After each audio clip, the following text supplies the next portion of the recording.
John Daversa Podcast. It's my secret place. And it's your secret place should be when you reach that higher level of awareness, self-awareness, where you almost become a spectator of your own playing. Yeah. In other words, you're watching yourself, and therefore you let the music flow through you. In other words, you become a vehicle of expression, and your ego is aside and doesn't matter anymore. Basically, you are just an instrument, and you let yourself vibrate with the flow of the creativity that will flow through you if you let it. So that's what we're striving on. But to get to that point, you gotta wash your dirty laundry at home. In other words, practice, practice, practice. This episode features a musical icon, Michel Camilo, award-winning pianist and composer.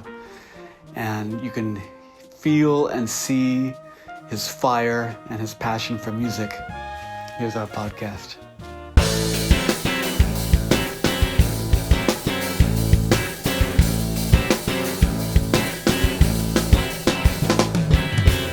Thank you for being here. Pleasure. Michel Camilo.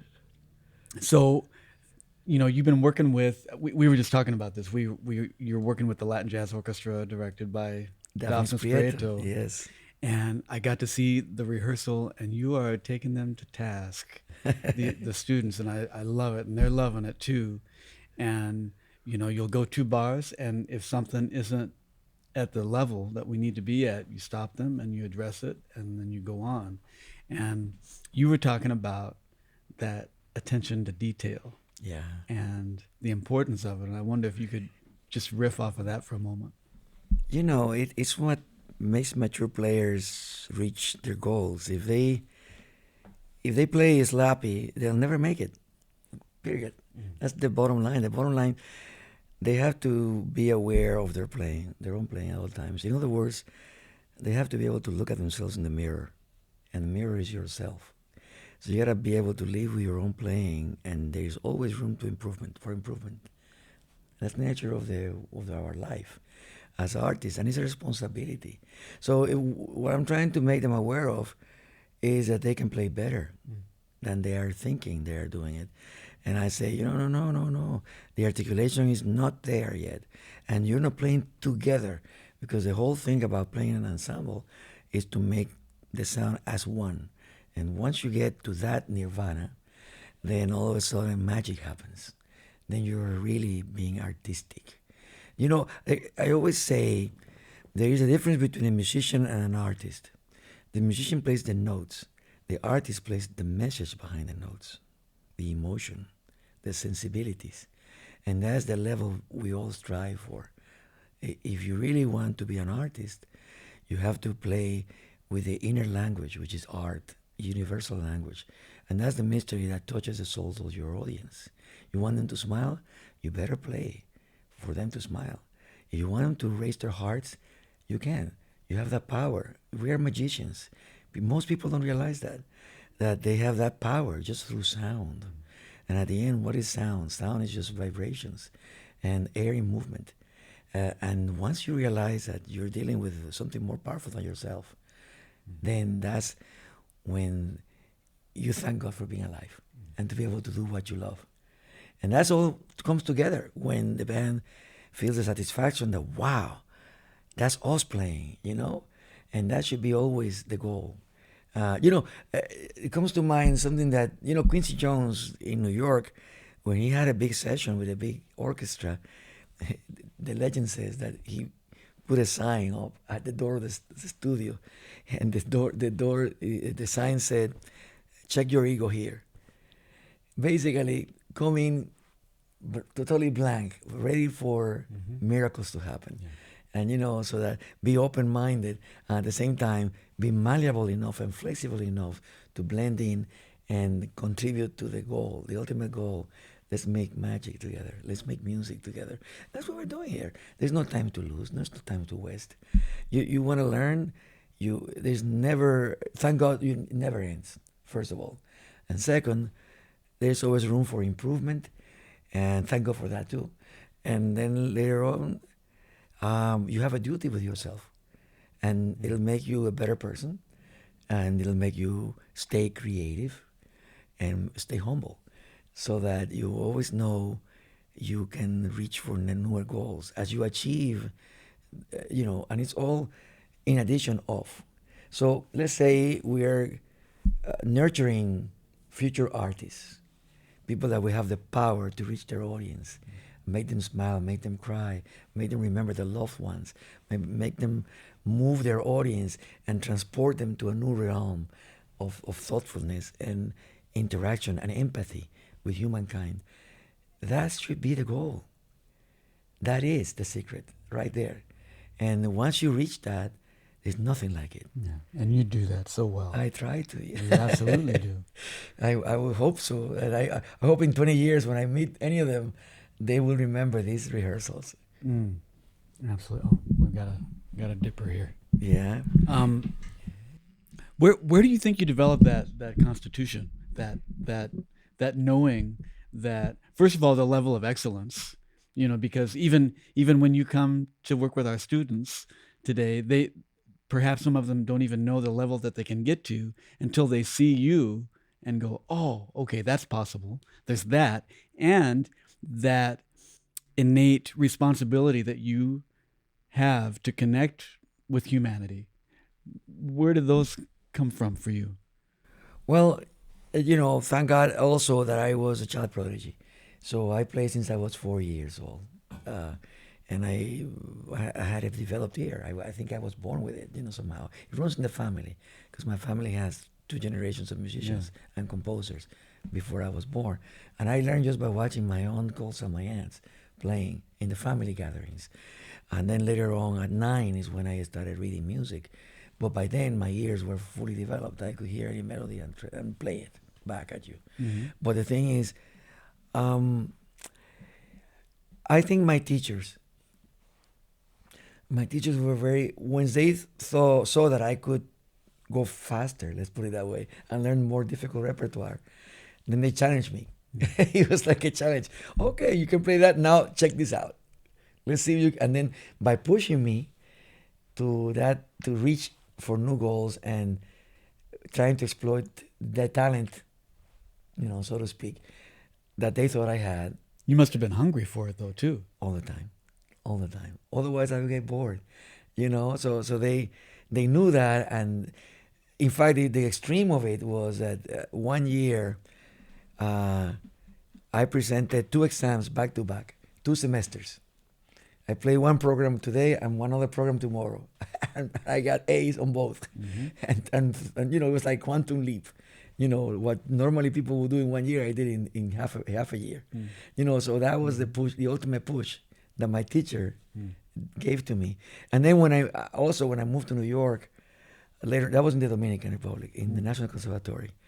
And then when I moved to New York, then I was lucky also to find an amazing piano teacher at Juilliard, Jacob Latiner, who had been accompanied to Jacha Heifetz and recorded with him.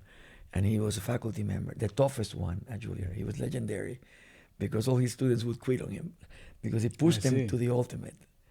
And first of all, I had very tough lessons with him. I can confess, that someday maybe I didn't have enough time to practice, and I went there, and he stopped me right after 8 bars and said, "You can play better. Don't waste my time. Go home, practice." That's what you need as a student. If everybody praises you at that time when you are in your formative years, if all is praise, they're not helping you. You have to always say, "You can do better. You push a little harder. No. Let's play it just more this way, or check this out." That's where the secret is also, and then it creates in you a yearning for that perfection, and then you refuse any mediocrity in your life. No time for that. And then I was lucky in my rhythm sessions to work with even tougher guys than myself, Anthony Jackson and Dave Weckl. You cannot get tougher than that. The 2 of them were on my case as well. Hey. Details. Oh yeah, details.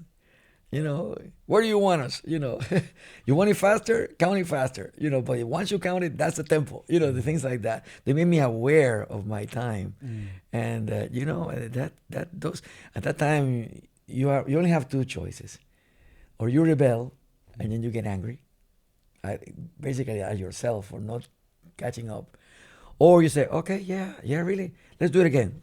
Tell me if I'm right, and that's the attitude. Always trying to learn. And Did you ever get angry and rebel? yeah, I mean, I'm human. You know, so it's normal.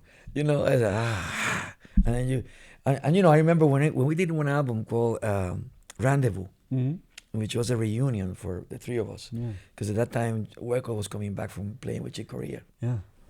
and Anthony was coming back from playing in the West Coast with the Average White Band, and Steve Ferroni and all those guys, and Hamish. And then we decided to get together again and play this tour, this big tour, and recorded the album, Rendezvous.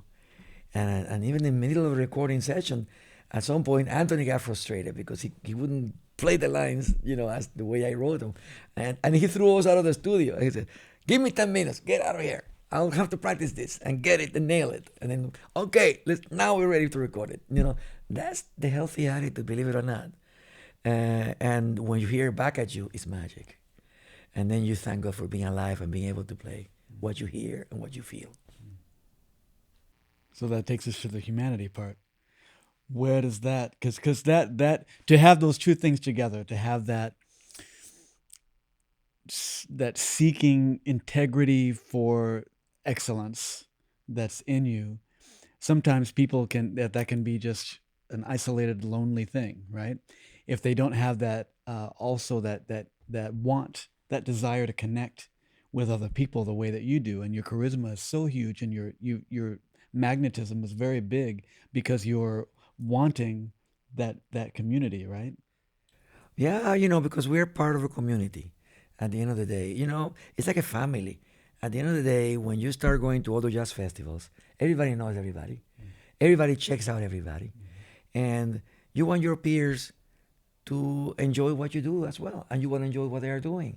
Everybody's checking each other out, and from that checking each other out, the music grows because it triggers in you a reaction. You know, listen, my very first gig as a leader with my trio was with Mark Johnson on the bass, you know, who just came out of Bill Evans' trio, and Joel Rosenblatt on drums. And we played at the Stockholm Jazz and Blues Festival outside in the piers. And we landed there, and all we had to play was only half an hour as a young comer, up-and-coming pianist who nobody knew. And it turned out to be like a favor that the festival was doing to my agent. And they booked us there. And as we were setting up on stage, we had to follow the Dizzy Gillespie Big Band. You know what that is? To be able to follow Manteca, that big band arrangement, where they just left the whole thing on fire.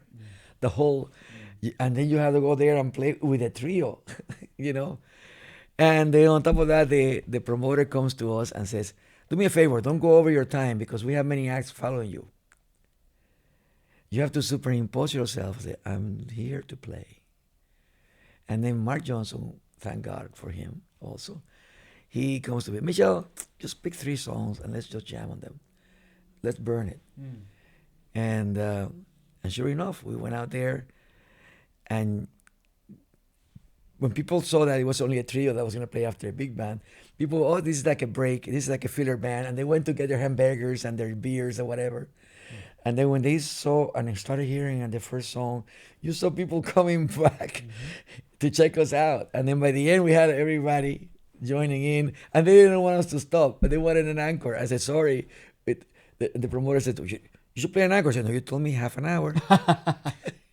That's it you get. Next year, if you invite me again, then I'll play you your encore. But that's, I mean, I believe it completely because there's that magnetism. But we're, you know, it's undefinable, right? Yeah. You know, but I guess what I'm probing into is you know, where there's a certain heart that is. You know, when you go and play, you're about the music, right? Yeah. But you're also connecting with the audience. How much of that extends outwardly? But you still have to stand on your own feet, right? Like you still like are in your own. Yes and no. Tell me. Because when I am playing, You know, in fact, there is one of my ballads that I called it. It's my secret place, and it's your secret place should be when you reach that higher level of awareness, self-awareness, where you almost become a spectator of your own playing. Yeah. In other words, you're watching yourself, and therefore you let the music flow through you. And in other words, you become a vehicle of expression, and your ego is aside and doesn't matter anymore. Basically, you are just an instrument, and you let yourself vibrate with the flow of the creativity that will flow through you if you let it. So that's what we're striving on. But to get to that point, you gotta wash your dirty laundry at home. In other words, practice, practice, practice. So you can not be an obstacle to that expression. Yeah.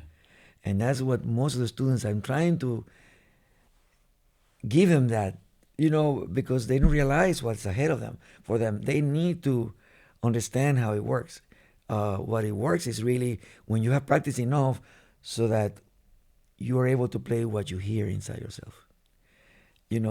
My teacher used to say, what good is it to hear all that wonderful music inside yourself if you're not able to play it?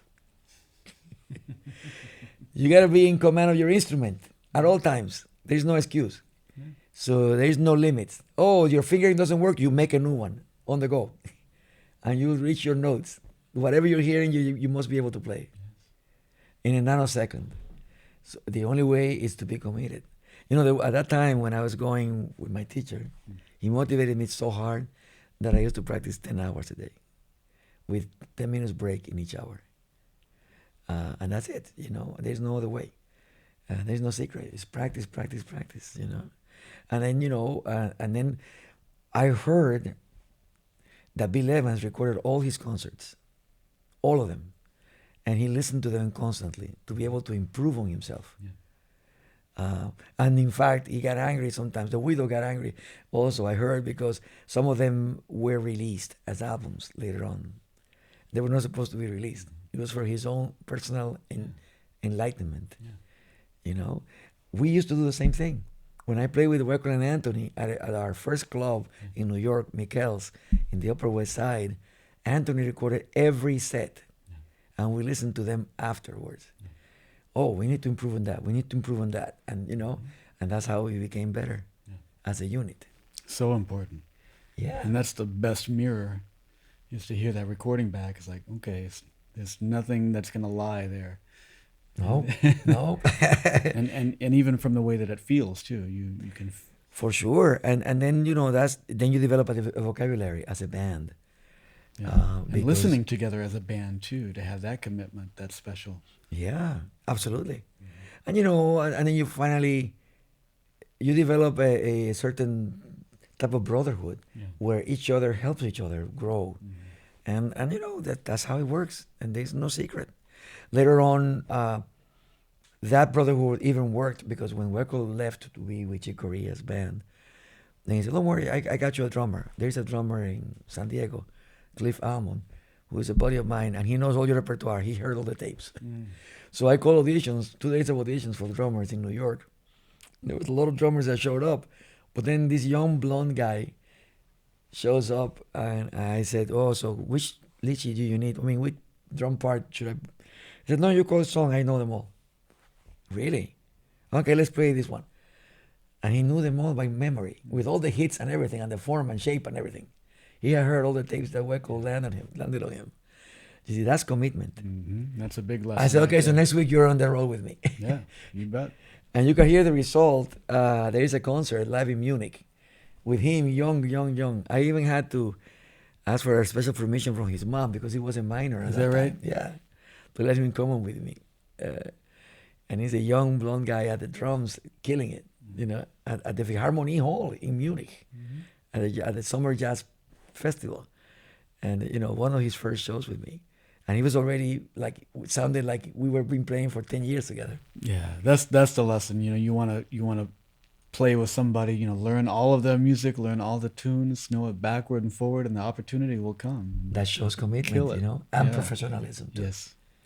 So the same thing happened with all the other drummers. Look at Daphne's the same thing. Daphne's came and he nailed it, music, and that means their head is in the right place. Yeah. You know, Negro also, you know, Horacio Negro Hernandez. You know, all these guys, they, you know, Negro needed to be right on the case because he was going to play with Anthony Jackson on bass. And, you know, Anthony didn't have to utter a word. Anthony just spoke with his eyebrows. Like, you know, just the face expression. It was intimidating for any drummer, you know, because Anthony was playing with Steve Gadd and Dave Weckl, you know, and all these guys. You know, you better play good, otherwise you're out of here quickly, you know. And he had played with Buddy Rich, you know, who was the toughest, you know. So, you know, all of that, when you at that high level, you know, you need to belong, and the only way to belong is if you have done your homework. Do you still get a chance to practice? All the time. When I'm home, I'm at the piano. Yeah. You know, I don't do the 10 hours, but I will do 4 hours that equal 10 hours. Yeah. Believe me. Yeah. It's an efficient practice. Yeah, I practice hard. What do you practice? What What do you practice and how do you practice? Well, you know, there is these exercises for professional pianists that Christoph von Dohnányi did, and they're very dangerous because if you do them wrong, they can create tendonitis problems in your arms. But if you do them right, it's a miracle. You know, it's about articulation, independence, build the bridge of the hand, and relaxation on your. But you know, you have to know how to do them. Then there is the other etudes. Chopin etudes are all over the place. You know, and the scherzi, all the scherzos that Chopin did are very important because his pianism was a new school. You know, and Liszt music, you know, but those are a little tougher. Those are even more dangerous for pianists. The Chopin sketch. Chopin, you know, Chopin, I don't know if you know the story when he edited those, when we published the etudes, they were not published all at once. They were published one by one. And, you know, and the reviewers used to attack Chopin and say, Monsieur Chopin should stop writing unplayable music. And what is he trying to do? He's trying to create problems in all the future pianists.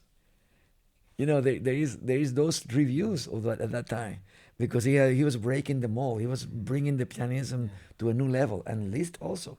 And those guys really, and then later on George Schifra and all these people, you know, Scriabin, they went beyond, you know, to a new world of pianism and new possibilities. Schumann, right? He was. Well, Schumann tried to keep up. Attendance, yeah. The problem with Schumann was that he tried to belong to that group of virtuosi. You know, he wanted to be like Chopin and Liszt, and he couldn't. Or Paderewski, or Mikuli, which were students of Chopin. And he devised this thing that was like a weight to reinforce the fourth finger, and he created a mistake. He created himself a problem. Then this became stiff because this shares the same tendon as this finger, and he wanted to make it independent, and it didn't work. Thank God that he married Clara Schumann, who then played his music properly, and made him famous when he couldn't play it. You know, but he wrote really beautiful music too. It's just that he couldn't belong to that group of extra. I mean, these guys were like extraterrestrials, you know, at the piano at that time. You know, Liszt was like a pop artist today. Liszt used to do these concerts. Yeah.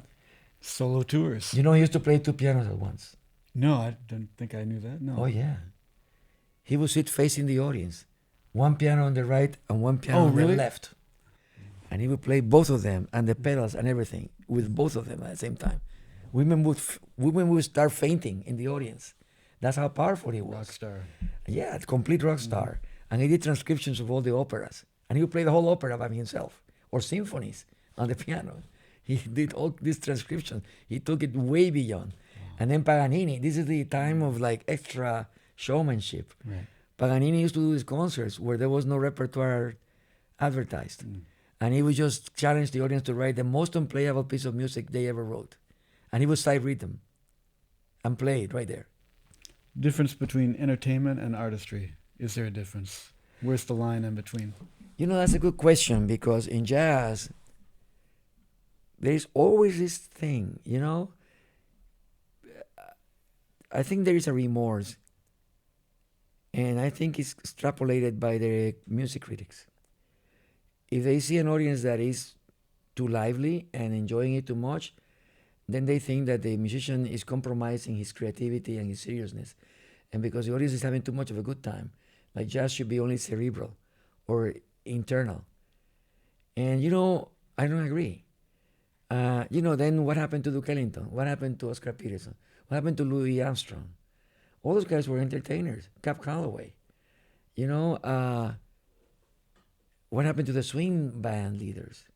They made people dance, and they were swinging, and and they were serious about what they're doing, about their craft, and even and then they would criticize the smile of Elvin Jones. He was having such a ball, and he was always smiling at the drums, and yet he was playing magic also in his drums.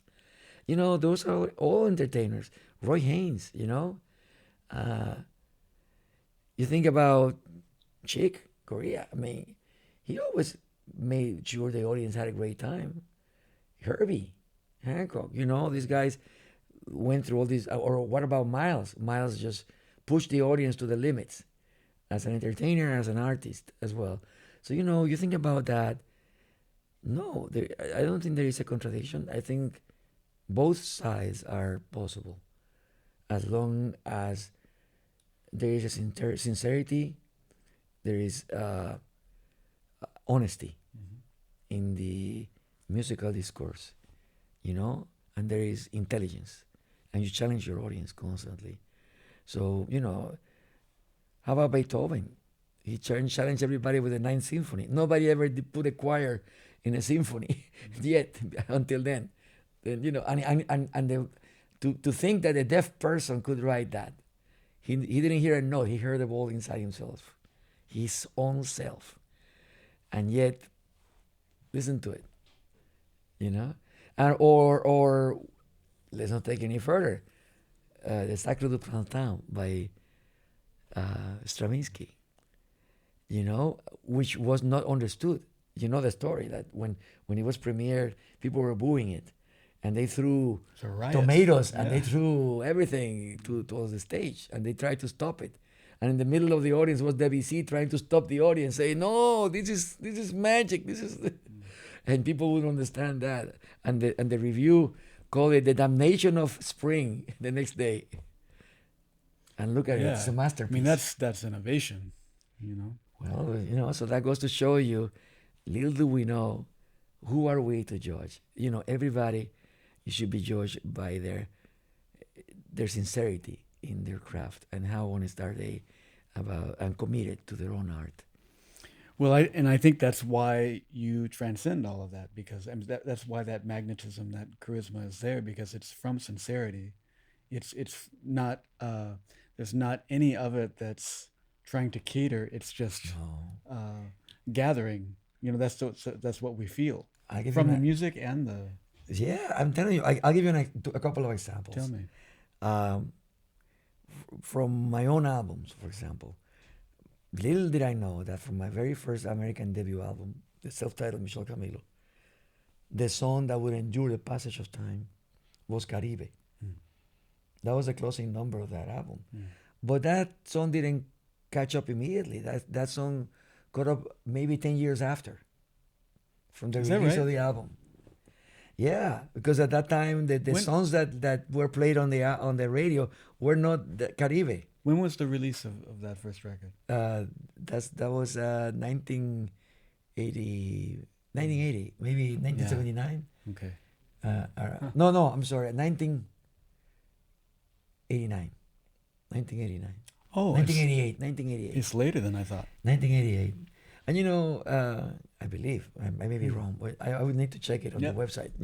I have 24 albums. It's hard to keep up the year of each one. But the album did amazingly well because it was number one for 10 weeks straight on Billboard in the jazz charts. But the song that made it number one was not Caribe. Now I cannot play a concert without people starting to shout Caribe from the beginning. So that goes to show you the audience is more intelligent than we think. Eventually they will discover it. There is an album that I recorded with Tomatito, the flamenco guitar player, duo album. And it's called Spain Forever. That was the third album that we played together, that we recorded. little did we know that our take on Noisien number 1 by Satie, Eric Satie, will be the hit of that album. And we played it just because we love the song, and the theme. And we tried to create it because we played it in Istanbul, in Turkey. And we put some Turkish modes in there and extrapolated, since it was based in modal language. Tomatito knows that language because it's Gypsy. And, and the Gypsies know the Turkish modes and all of that. And just by playing it in Istanbul, we got a standing ovation. And they said, okay, we should put it in the album, I guess. Something is happening here. And then that's the song now. You go to Spotify, and out of that album, that's the song that everybody plays. And it's my most played track of all times, of all my albums. So who was going to tell you that? We just recorded it because we loved it as we were playing it. And then the rest is... And there it is. It's in the hands of the audience. They are the ones that decide. It's the same story that happened to Bobby McFerrin when he recorded Don't Worry, Be Happy. You know the story behind that track? It was a filler track. Yeah, I did know that, yeah. It was, apparently, that's what I heard in New York anyway. I may be wrong. I've heard that The before. story was that he had recorded the album and they were short for the amount of minutes that the album required. And then he said, don't worry, be happy. I want to do this, then, record. And then he started layering stuff, and that's the track. And that's the track that was the single. Yep. All of a sudden. Yep. I don't know what else is in the album, but I remember that track. It's a great album. Yeah. So there you go. You know what I'm saying is so when we do whatever we do, it doesn't matter. It could be the most far out piece of music that you ever played. One never knows. Which one is going to be the one that the audience will vibrate to. What are they vibrating to now? Like what's coming up for you? What are you working on? As a matter of fact, day after tomorrow, there's a new album coming out. It's my 4th album with Tomatito. Okay. Oh, really? Player. Oh, yeah. Awesome. And we call it Spain Forever Again. Okay. And we are very, very proud of it. It's really a very special album. And there are 2 singles out right now. And the 3rd single just came out today. And it's out on the streaming services everywhere in the world, worldwide. And it's doing wonderfully. And this album is ultra special because we went further beyond. We pushed ourselves. Talking about that, what we're talking about, we decided to go deep. And we recorded a duo version of the Concerto d'Aranjuez. Really? The 3 movements, note for note, what Rodrigo wrote. Just, of course, with the real sound that a flamenco player can do, a gypsy guitar player that nobody else, it's not in the classical point of view. It's played by a real flamenco player. And he plays all the lines by heart because he doesn't read a note of music. He memorized the whole part. Every note that Rodrigo wrote in the actual score is there. He memorized it, he played it, and then I played the whole orchestra part on the piano, the reduction. I reduced the orchestra and played it. And check it out, it's the 3 movements. So those are the 3 cuts that finish the album. That's why I say it's very special. And talking about pushing yourselves, we pushed ourselves to the limit, tackling that masterpiece. Did you memorize your Nope. part to it? No, that one I didn't memorize it, but I know it. Yeah. But for safety reasons, I always use the score in front. Amen. Yeah. Because it's chamber music, and the discipline is when there's more than one player playing chamber music, at least one must have the score in front of him. So I am the one with the score in front of me, even though I know my part, of course, because I practice it so many hours, and I know it. So I put it in my iPad, and it's easier in the iPad than to turn pages. So I just, with the flickering the fingers, the pages go faster because the music moves really fast. Oh, I can't wait to hear it. It's much easier. It's really I'd love tour de to force. hear it live. Oh, we did it. We did it 3 times before recording it. And we did it because we wanted the daughter of the composer, who is alive, to come and listen to us and give us a seal of approval, which she did. Doña Cecilia, Cecilia Rodrigo. And she's a very, very, very wonderful person, and and she loved it. She said, "Oh my God, I didn't realize I didn't miss anything. She didn't miss the orchestration, nothing." And she felt it was complete. And we played it. And I tell you, it's the tour de force for both of us. Bravo, sir. Thanks. Yeah, of course. No improv, only playing the ink. Is that right? Just playing the ink, and giving the musical phrases their proper interpretation. You know, respecting the ink also. Yeah. So it requires discipline to do that as well. You know, A lot of discipline. yeah. And also, and you're doing all these different projects, right? As that well. are- No, in the middle of the album, we play an improvised version of Nardis, for example. Okay. Or we play Pas Meteni song, Antonia, in a duo version as well, which is wonderful. It came out really wonderful. And we played one song by Chucho Valdez, Mambo Influenciado. Chucho loved it. And that one is the first single. It's already, I think, in close to 90,000 streams already on Spotify. So it's doing wonderful. The audience is digging it a lot.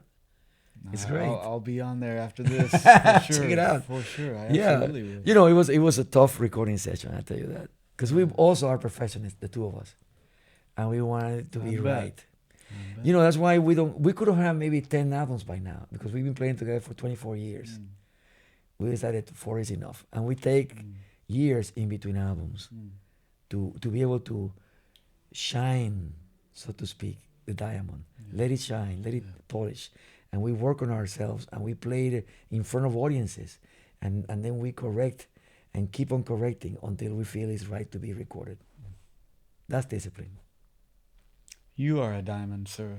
Thanks. Truly, truly. No, and Thank you. and thank you for raising that level of excellence for all of us to aspire to. There is no rush, you know. Take your time. Take it easy. When you take it easy, then you allow room for the light to shine on you. That's it. Thank you. Thank you, man. Pleasure. Thank you. My pleasure. Much gratitude, everyone, for checking out the podcast. Please do subscribe and follow and like and add a comment, as it really helps us expand and grow and keep us all connected together. So I appreciate it very much, and I send you much, much, much love. I'll see you on the next one.